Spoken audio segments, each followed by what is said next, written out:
Good morning, everybody. I am Nicole Hennessy, Vice President and Director of Communications at the Music Business Association. Welcome to Music Biz Passport. It feels good to switch gears here for a minute and talk about the passport and talk about data. Our staff, as you all probably know, have been entrenched in Music Biz 2024, which kicks off in Nashville on Monday. We've been eating, sleeping, breathing everything Music Biz 2024 and are so excited to kick off on Monday with some great programming, some great music throughout the week. If you haven't got your ticket yet, there's still time. Registration is still open, and you can register and get your pass and get everything you need to know to make the best of your Music Biz 2024 experience. Musicbiz2024.com is where you can find the latest schedule, the registration link, and everything else you need to know. So thank you so much for all those who are going to be there. Look forward to seeing your faces in Nashville. Today, as I said, we're here for Music Biz Passport. The Passport started earlier this year as a result of our call for presentations. We had a lot of interest in talking about territories around the globe. It's been something that Music Biz actually has been working on for a while to see how we could partner with different territories around the globe, bring the expertise that we have here in the US to learn from different territories and vice versa.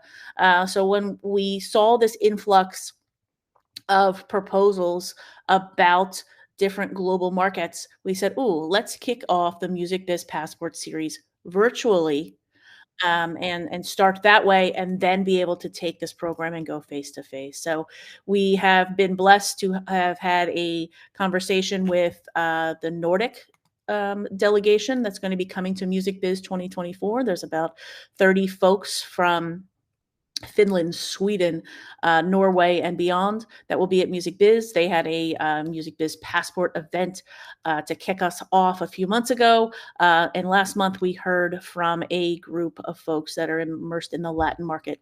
Today, we have with us Luminate.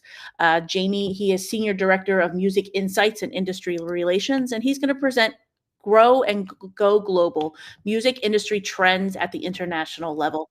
I know you guys are all familiar with Luminate and the data that they provide, and taking a look at the data on a global perspective is definitely very interesting, and we're glad to have Jamie here today. So Jamie, come on up. We'll get you on stage here, and welcome to the Music Biz Passport. This is your first passport. I know we've had you for Let's Talk Physical and a bunch of other stuff, but your first passport experience. So thank you for being here.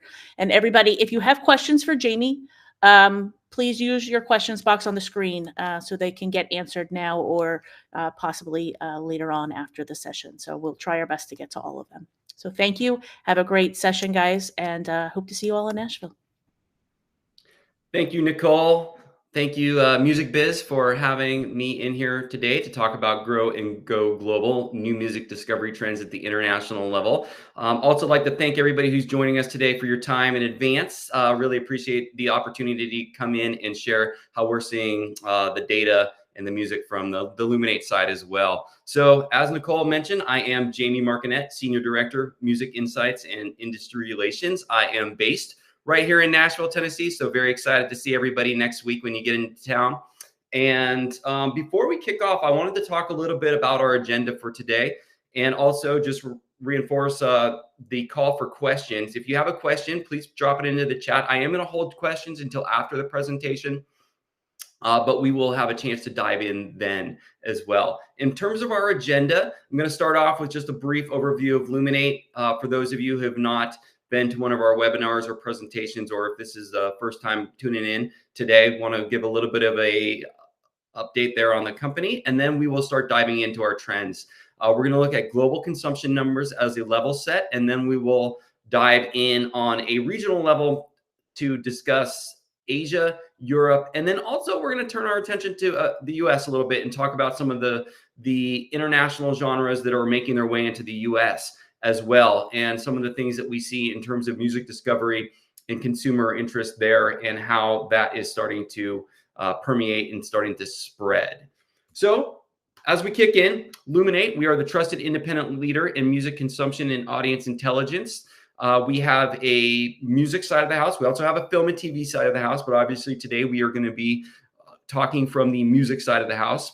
And on that side, our core focuses are consumption, consumer insights, and then obviously global intelligence. In today's world where you can find an artist with just a couple clicks of a keypad and pull up a song from anywhere in the world, our attention is always globally focused as well, to spotlight those trends and see how music is starting to spread out. A lot of people do know us as the official data partner for the Billboard charts. That's in the US, that's in Canada, and global as well. So our data does fuel things like Billboard Japan and Billboard Middle East as well. In terms of our data that we have at Luminate, we have over 500 daily sources of data. We get data, consumption data directly from the DSPs. And we have consumption data in terms of streaming. We have streaming data for the US and 48 other countries. We have physical data for the US as well as Canada and other territories as well. And then we have a consumer research team that is fielding studies in over 30 territories. So listed here on the screen is some of the global coverage that we have. I really want to highlight the consumer research today as well, because that's where we'll be spending a lot of focus in terms of that behavioral why to the consumption what. We find that it really, really helps us be able to give a clear picture of what's going on when we're able to fill out the whole story like that. So without further ado, let's start to dive in. Quick level set on global consumption. So in terms of global and ex-US on-demand audio streams, these streaming has continued to grow and continue to evolve both in the US and in other territories. On the graph here, you do see a line for the US and you see a line for ex-US, which is our global number without the US component in it. And a couple of things that jump out here. Obviously, the US continues to grow, but it's not growing at this point. It's not growing as fast as our ex-US data in terms of the overall streaming growth there. So at the end of the Q1 for this year, in terms of US on-demand audio streaming growth, about 8% higher than the first quarter of last year. But if you look at that ex-US number, about 20% higher than the first quarter of last year. And what we're seeing is that emerging markets, cell phone penetration, the ability to use an app on a smartphone in new territories, that's really, really starting to help push the global on-demand audio streaming number. And also, as we're going to see throughout the presentation, these new technologies are also helping people to share music. They're sharing their fandom across long distances. And these sorts of things are helping not only drive streaming, but driving new music discovery at international levels. In terms of the top 10 global on-demand total streaming markets, this is a video and audio number combined. I've got the top 10 here. You see the US. The US has been the largest market now for quite some time. But then we see Mexico and India and Brazil. We see European markets in Germany and the UK. And then also we have Japan, Indonesia, rounding out the top 10 there, or Japan and Indonesia and Southeast Asia, and then also France and Spain as well. So we are going to concentrate on a lot of these markets today as we start going through our look, but wanted to level set and show where things are starting to grow and what the overall top 10 is at this point. So let's jump in with Asia as we start to look at how music is being discovered and how it's also traveling. We're going to take a look at in terms of what the consumer behavior is like in this territory, and then we're going to look at a case study as well featuring the J-pop duo Yoasobi and how they went global with their song Idol. So first off, which generations are driving streaming in Asia? Well, we are seeing that it's your younger listeners. Now, this is definitely something that we see in the US as well, as it's the younger users who have adopted streaming, and we are seeing this in the Asia region as well. But want to call out a couple of things here. The Philippines, 88% of Filipino millennials are music streamers. In Singapore, it's 69% of millennials. These are the largest cohorts of streaming in these countries. In Japan, it's 68% of the Gen Z are music streamers. Now, want to talk about this just for a little bit more. We do find that with music streaming and the ability to pull up artists from all over the world very, very quickly, that is helping to really propel music around the world. And overall, we're seeing that some of these countries, based on their overall how they're discovering music, what their social media habits are, those sorts of things are also lending towards the ability to either import music, export music, or a combination of both. On our previous slide, we saw that Philippines, the level of millennial streamers in the Philippines was the highest of the countries where we're looking at. It also then makes sense that the Philippines, their number one music discovery mechanism is social media. So it's the ability to share fandom. It's the ability to not only learn about new things from people who might be in other countries, but then also share that out as well. And we see that really taking hold in the Philippines. Now, in Singapore, we find that the number one method of music discovery is through audio and video services. It's through DSPs. It's through where they're already streaming. They're finding new artists that way as well. And then Japan is a little bit of a different market. We noticed on the previous slide that it had a smaller percentage coverage of streaming. And we also find that likewise, Japan's number one way of music discovery is actually through television.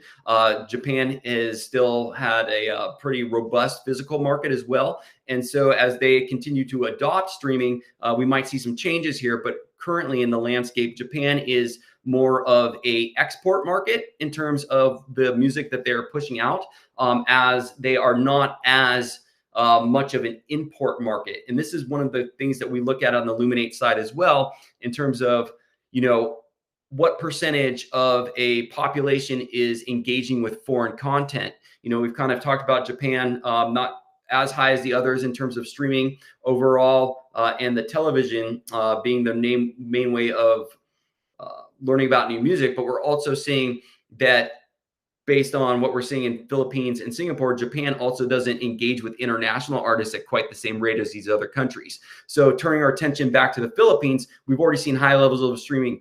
We've already seen music discovery through social media platforms. And this third stat that we're looking at, engaging with foreign content, is also very high for the Philippines, indicating that this is a market that is not only, taking in content, they're listening to other artists from outside of their home territory, but they're also then propelling it with their social media use. Singapore, in terms of the countries that we're looking at right now, lands a little bit in the middle. But then again, we were also noticing that, their highest rates of music discovery is through audio and video platforms as well, where they're already at. So this kind of helps fill out the story of what we're seeing in Asia in terms of the overall import export of country of music, and then how they are engaging with it. One thing that's really, really interesting, and to stay on Japan for a little bit more as we're going to look at this next slide, is how Japan is starting to export content a little bit more.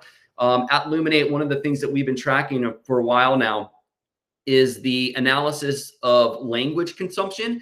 And what we're looking at here is based on the top 10,000 tracks and an analysis of those in the language that those tracks are in terms of their streaming share. We can see that in Asia, it's actually Japanese language content, which has grown the most in 2023.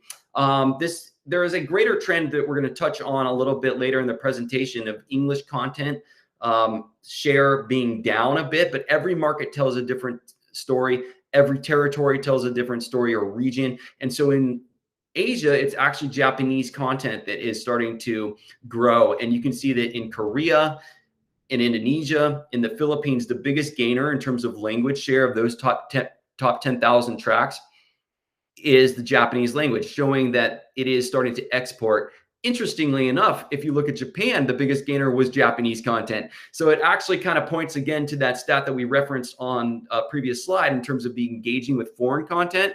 The market in Japan is exporting a little bit more now than it is taking in. However, when we do look at J-pop specifically, we can take a look at the overall streaming that it makes up of the pop category, right? So this pie chart that we're looking at in each one of these countries is pop listening.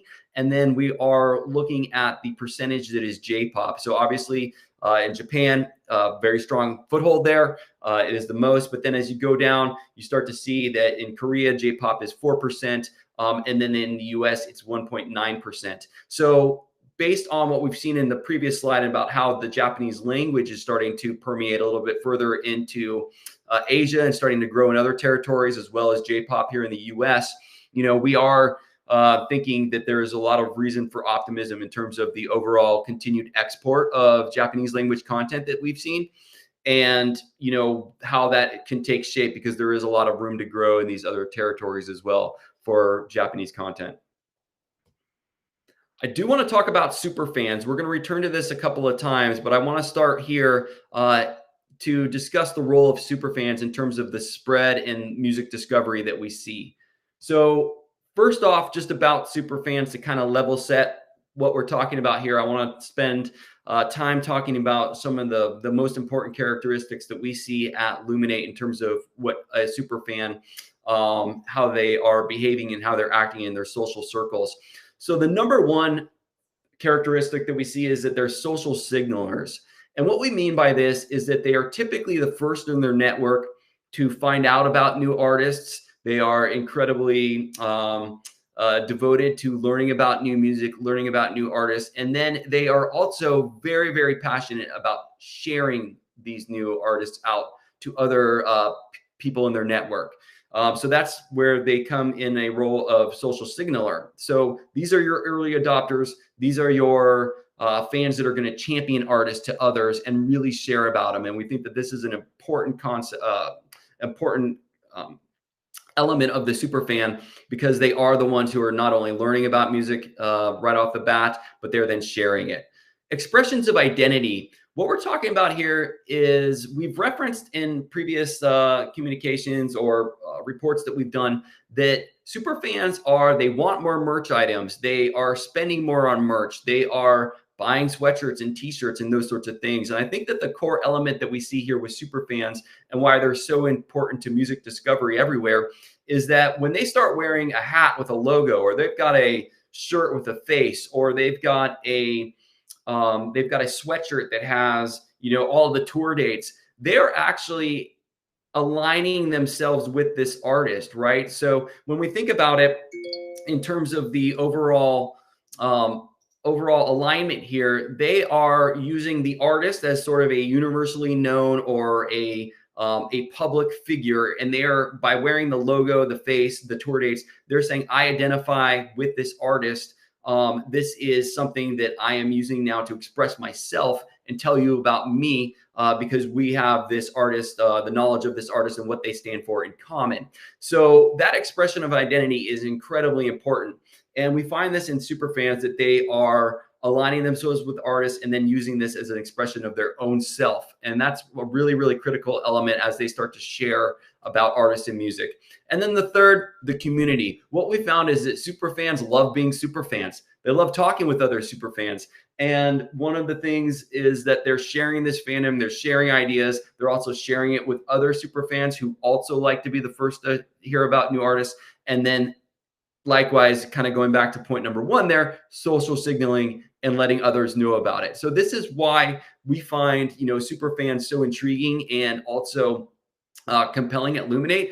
Obviously, we have a lot of stats showing that super fans spend more money. They spend more money on, merch and physical and live events as well. But to really understand, I think that it really comes down to these three core elements. And this is why they're so important in terms of music discovery everywhere, is that they're taking the fandom in, they're learning about new artists, and then they're sharing it with others as well. Okay, so let's get back into Japan and talk about the super fans that we're seeing here.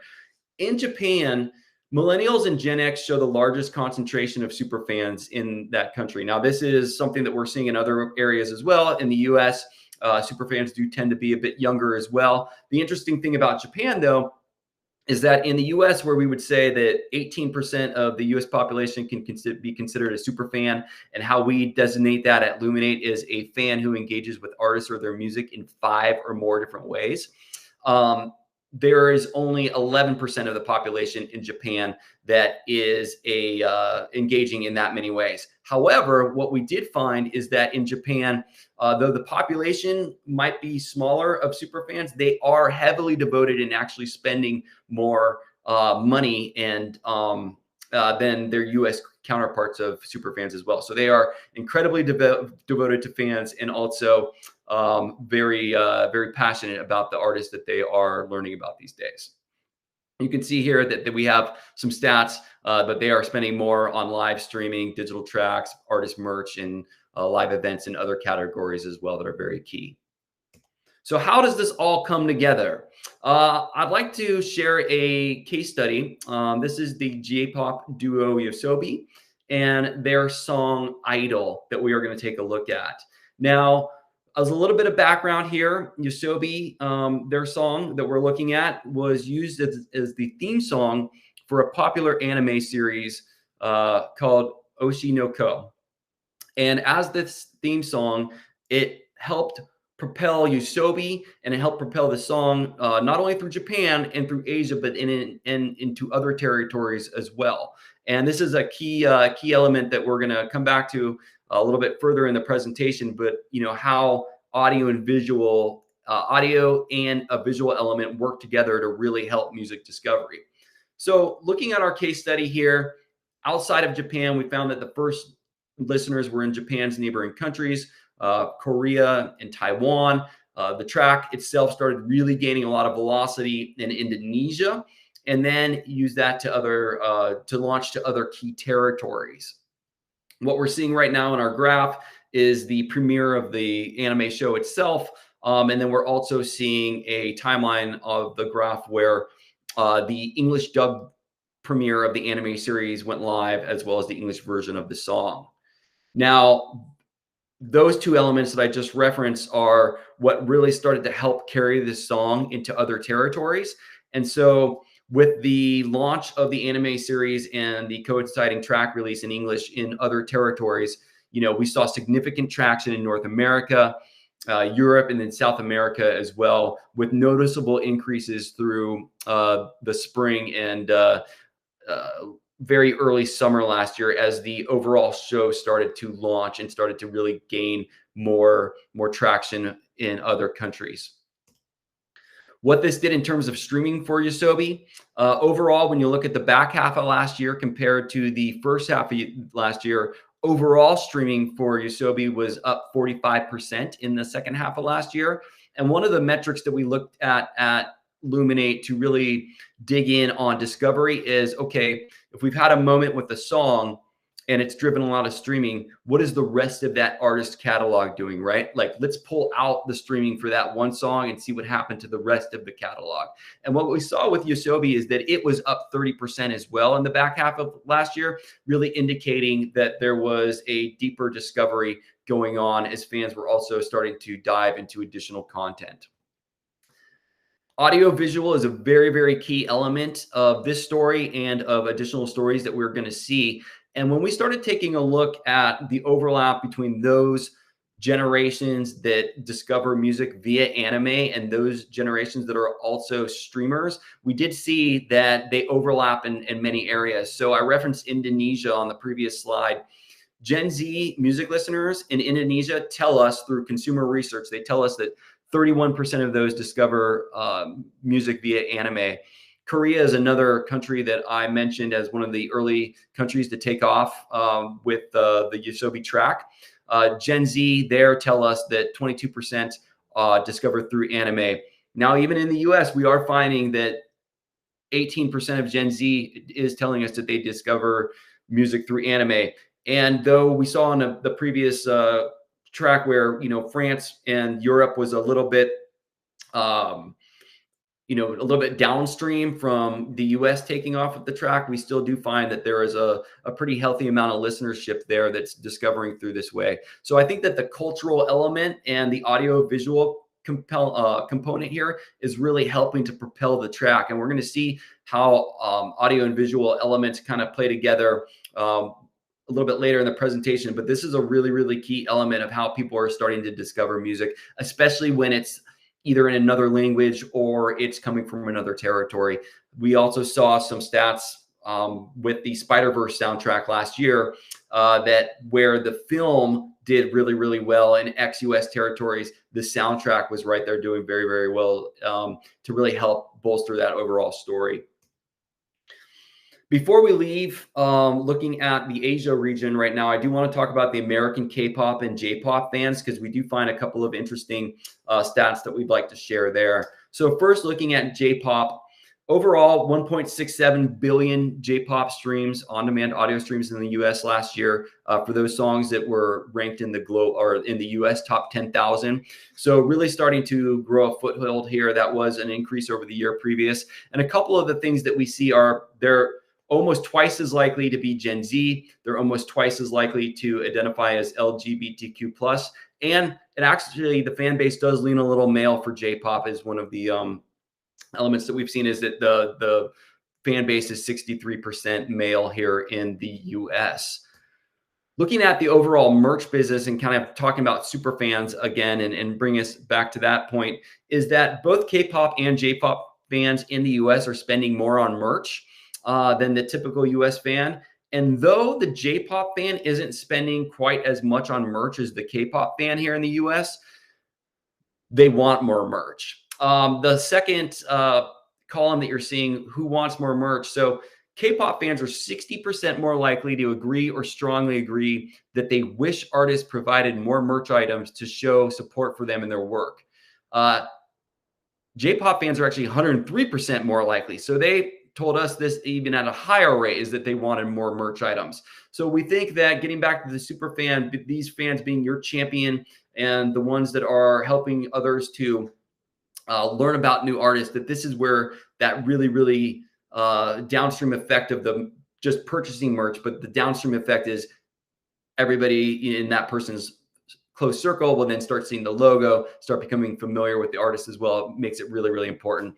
And then we love this stat here at Luminate as well, is that we found that K-pop fans are 50% more likely to purchase merch for a music event that they did not attend.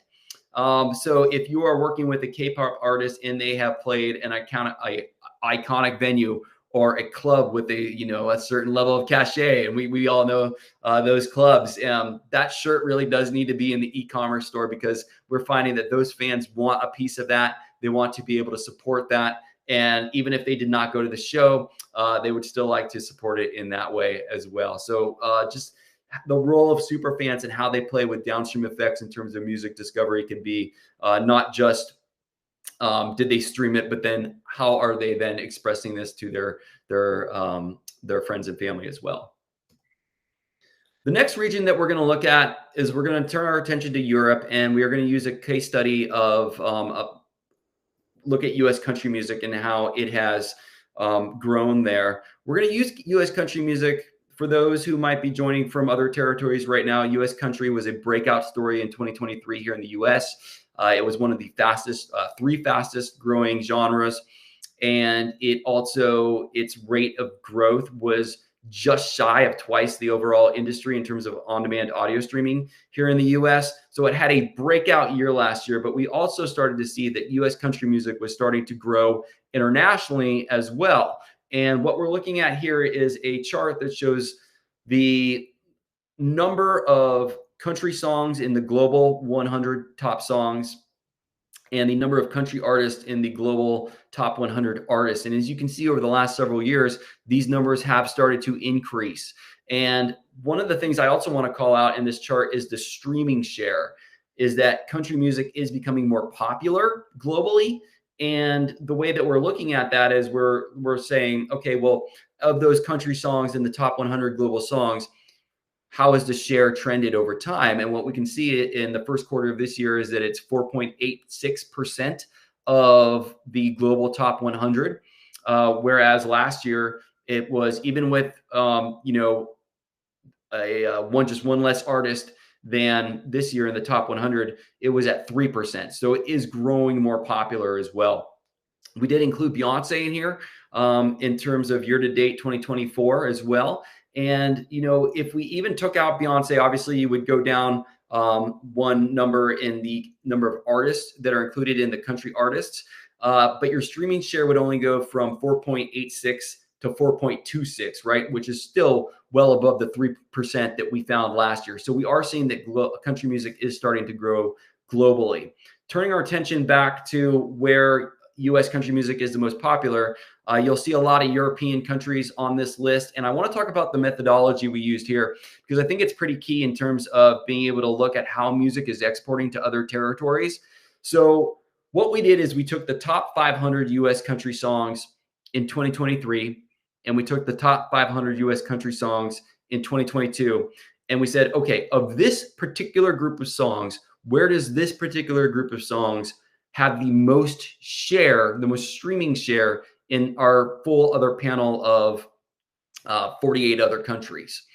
What we find is that this methodology helps kind of even out some of those countries that just have a lot of streaming volume to really get at more of a popularity index in a way and show where they're taking up the most share. Now, Brazil streams a lot of country music, but you don't see it on here because of how we've the methodology that I just called out.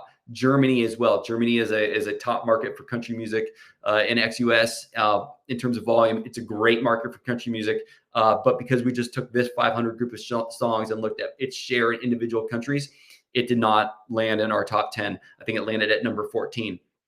But what I do want to call out is you see Canada, Australia, New Zealand, the UK, definitely long country stalwarts in terms of their support of the genre. But then you also see Ireland and Norway. You see that Sweden actually moved up 2 spots from last year. Iceland and Denmark. You see these Nordic countries starting to listen to more country music as well. And then the one thing I wanted to call out here too is that, you know, the majority of countries you see here, if not all of them, have very high proficiencies of English language. So we do see that language is a key component here in how country music is starting to move into other territories as well. When we look at a couple of these consumer profiles for a couple of the countries that we just talked about, I want to draw your attention to a couple of different notes on this slide. Number one is that Gen Z music streamers, through consumer research, we're finding that 17% are telling us that they listen to country music on at least a monthly basis. Now, 48%, nearly 1 in 2 of those are listening on a weekly basis. So you see that they are devoted and that they are fans of the genre. Music discovery for country music fans in Sweden, we find that the number one way is through audio and visual streaming platforms. 61% of the fans are discovering that way.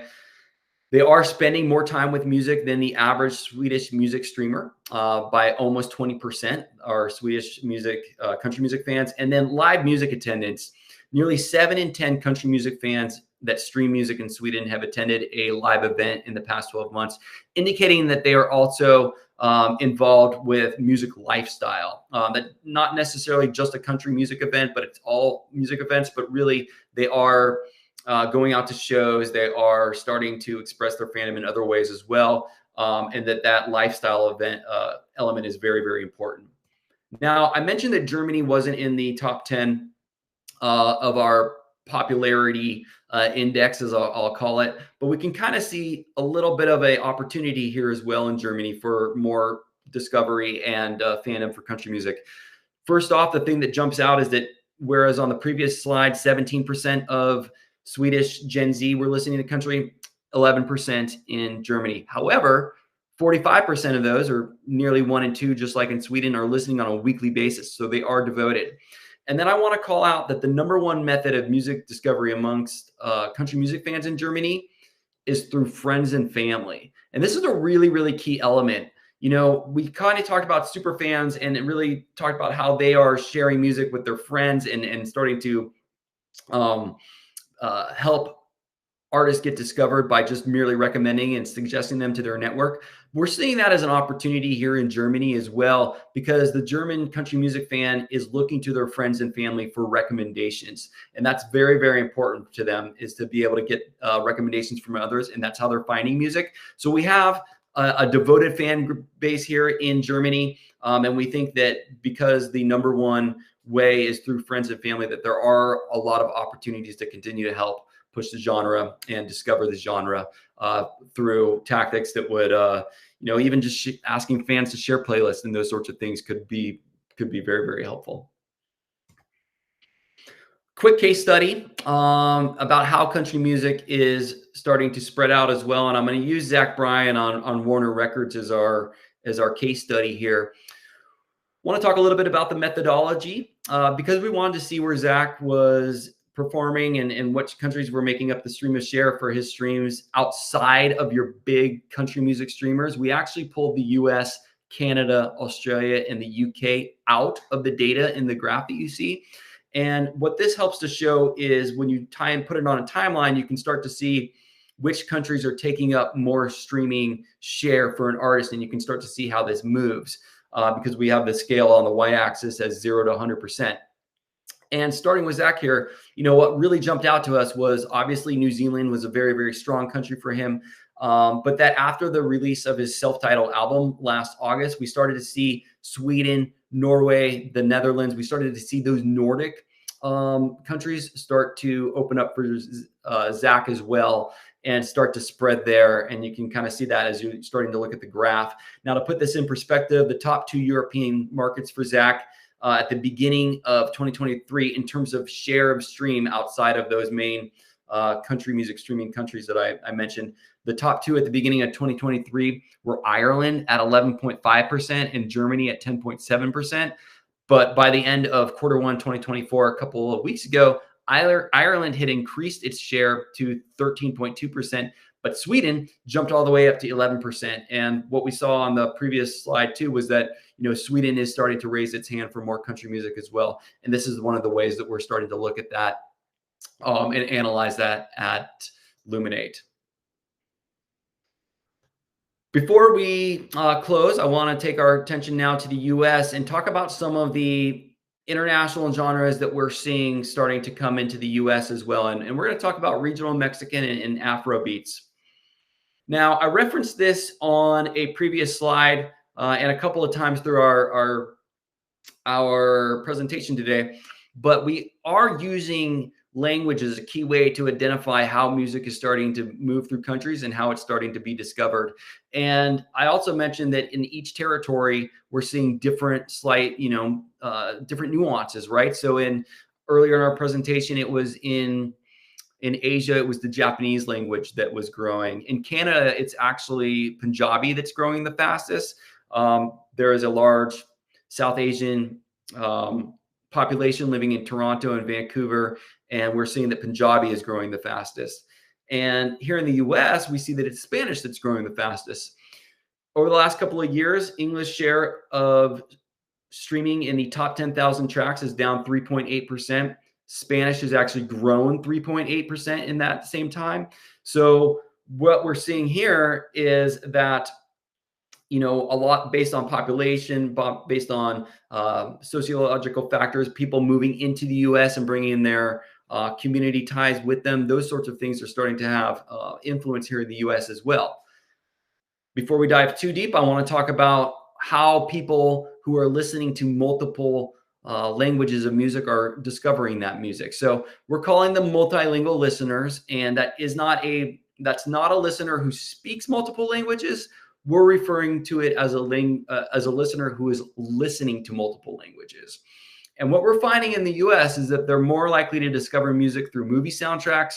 They're more likely to discover music through exclusive TV shows from streaming platforms, and they're more likely to discover music through video games. Now, we talked about this when we were looking at our case study of Japan, but it's that audio-visual element that is working together. And we're seeing that here in the US as these listeners are starting to tune into different content and different forms of entertainment that are pairing songs that could be in a different language and helping them to discover music that way. We find that this is very interesting. Also, in terms of where these fans are then expressing their fandom and engaging with others, we find that these multilingual music listeners are more likely to be using community-focused social media platforms. So they're over twice as likely to use Discord. They're over twice as likely to use Reddit, and they're twice as likely to use WhatsApp. I think WhatsApp is a really, really interesting technology for this particular use case as well. And we're going to talk about the rise of regional Mexican music here in the US as well on the next slide. But, WhatsApp, traditionally a technology that's allowed people to communicate across very, very far distances. as well as from international territory to international territory. And the speed at which you can tell your friend in another country about a new artist or song that you've heard is the same amount of speed it takes for a text message to go through. So if you're already communicating with friends and family, using WhatsApp or a similar device, why not express your fandom this way as well? So we are seeing that these communication devices are help powering music discovery as well across long distances, as anything where people are able to share their fandom with each other is definitely very powerful. We've already talked about short social media as well, playing a very, very key role, especially in the Philippines and other countries too, in terms of the sharing of information about artists and fandom that we're starting to see.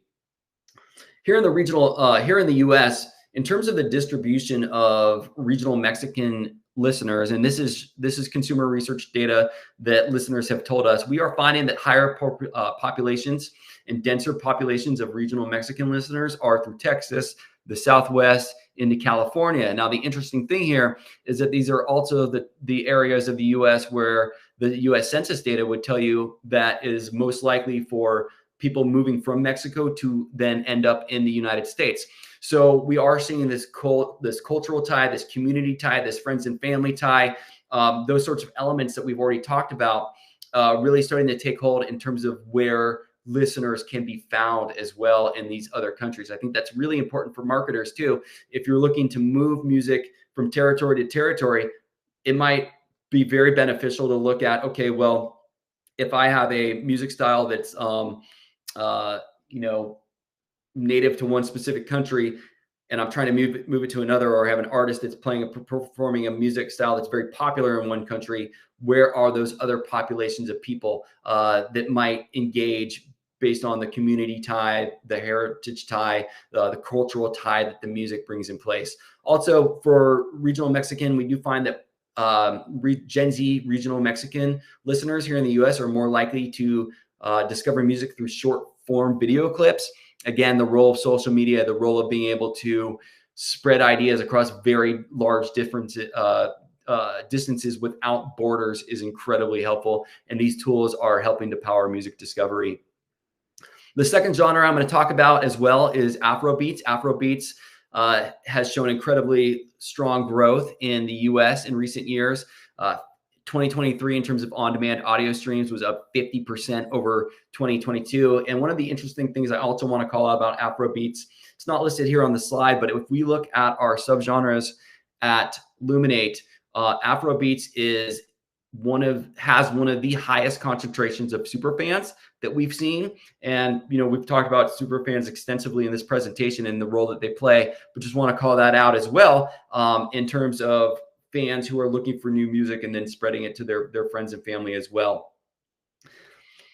Interestingly about Afrobeats is we are also seeing it act like regional Mexican music as well, in that the areas where the highest indices of listenership is in the US also lines up with data that we're seeing that the sub-Saharan diaspora has moved to in the US, right? So this is a quick case study using Ashake and his primary catalog from last year in the summertime, but you can see that Boston and Providence, two of the New England's biggest cities, have a larger concentration of sub-Saharan immigrants than the national average, and this tracks with Ashake's overall consumption. And that you can also see Washington, D.C. and Baltimore, again, have highest Ashake indices and the highest concentration of sub-Saharan immigration in the U.S. So we are seeing this, as populations move, they are starting to also take, and probably not starting, they've always been taking, maybe we just have better data to identify it, but they're taking their community, their culture, their family line, their language, those sorts of elements with them to these populations. And so as we start to look at how music is moving around different territories, how it's being discovered, these populations that share a cultural element with the music are also helping to propel music even further in these new territories. I know that we've talked through a lot and that there's been a lot here that we've gone through. And before I get to a couple of case studies, I just wanted to message that, Luminate will be at We'll be at Music Biz next week. We are incredibly excited to see you all there. And I'm just going to leave this screen up just for a second while I kind of talk through a couple of the things that we've got going on. And we would love to see you that you can have a chance to scan this QR code. But we will be there, and we will be doing some trainings on our next gen platform as well, talking through a lot of these different trends and topics with you as well. So please, if you are in Nashville next week, please join us and come and see us there. As I said, I'm in Nashville, so I love the opportunity to meet with everybody coming in from all the other places around the U.S. and around the world as well. Now, I do want to say that in summary, a couple of our key takeaways that we've discovered today are that language plays a very, very key role. It's a key identifier to how music is moving. It also is a key identifier to how populations are starting to engage with other musical stylings as well. Community. We've talked about community throughout this presentation. Very, very important. The community surrounding music fandom is a critical element to align with in order to power music discovery. I put up here, but just one note about the super fans and the community they bring. These are your early adopters, and they enjoy sharing their taste with others, so they're going to signal it. And then culture.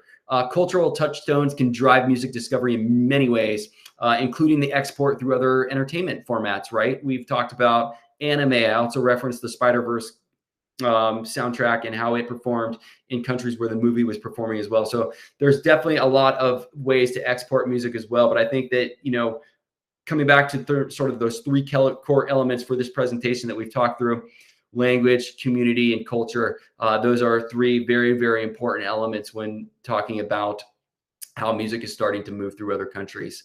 And so with that, I am going to bring it to a close today, and I am going to pass it back over to Nicole. Thank you, Jamie. I'm always amazed at how much data you're able to share in a short period of time, because we know this is just a snippet of what you guys really have.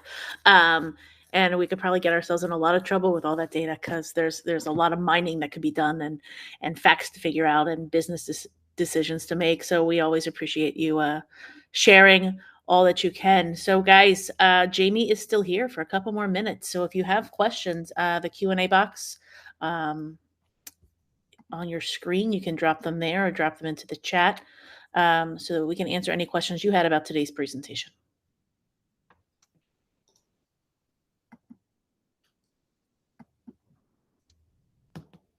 You're a quiet bunch today. Well, and again, we'll be at Music Biz, so please reach out, and if you have any questions or want to catch up, we can definitely talk at Music Biz as well. We're always interested in hearing others' perspectives and finding out from other people how they're seeing things as well. So please feel free to drop your questions in here. But if something occurs to you after we're done today, we're more than happy to catch up at Music Biz as well. Aaron, can we put this screen share back up so they have that QR code as well as Jamie while Jamie chats? Thank you. We have a few coming in here, Jamie, in the chat.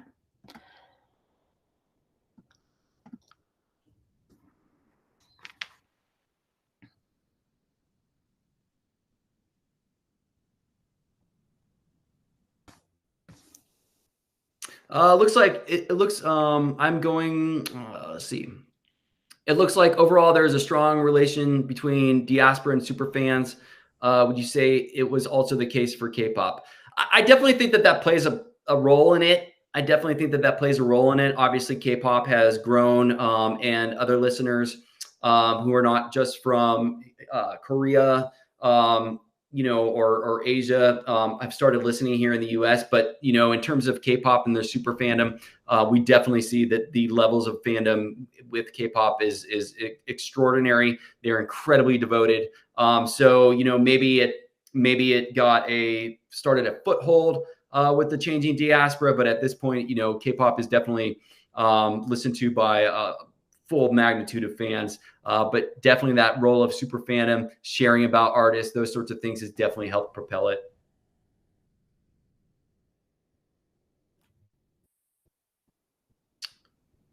Let's see. I see the artists that are popularizing these genres. Are they solely devoted to these? If there's a, I'm looking at that one right now. If there's a clarification point, or please feel free to email me. I'm not as sure what the question is there, but if you could maybe add in a note on that, that would be great. Or we can catch up at Music Biz as well. Do we have any data on the Latin market? We have a lot of data on the Latin market. We have so much data on the Latin market, I could probably go for another couple of hours. So, please feel free to reach out, and we can certainly talk about that a lot more. But one of the things I referenced in the presentation was just how listenership lines up, culture, community, those sorts of things as well. But like K-pop, Latin has also really far. There are a lot of non-Hispanic listeners of Latin music as well. So it is really, really grown. Well, you see Latin a lot now, even in commercials and synced in movies in places that you didn't see Latin music years ago. It's definitely growing. Oh yeah, for sure. Oh, thank you for the clarification there. Yeah, we do see that there are other artists who are starting to release country music. I know that Post Malone actually just did a set at Stagecoach of all country covers. I think that I believe Lana Del Rey has announced a country album as well. So we are seeing that country, and just in terms of the overall popularity, is starting to grow too. But we also, the trend that we were referencing from 2023, the explosion that we saw in U.S. country music was definitely pre a lot of the ones that I've mentioned. So there are more country projects on the horizon from artists who have not historically been in the genre, but we are seeing the genre really, really take off both in the US and globally before that happened.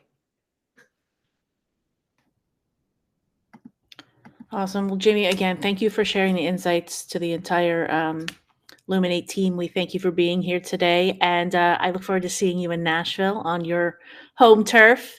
And I look forward to seeing you guys all in Nashville or back here on the Passport series in the coming months. So thank you. Thank you, Nicole. Thank you, everybody, for tuning in. Really appreciate your time today.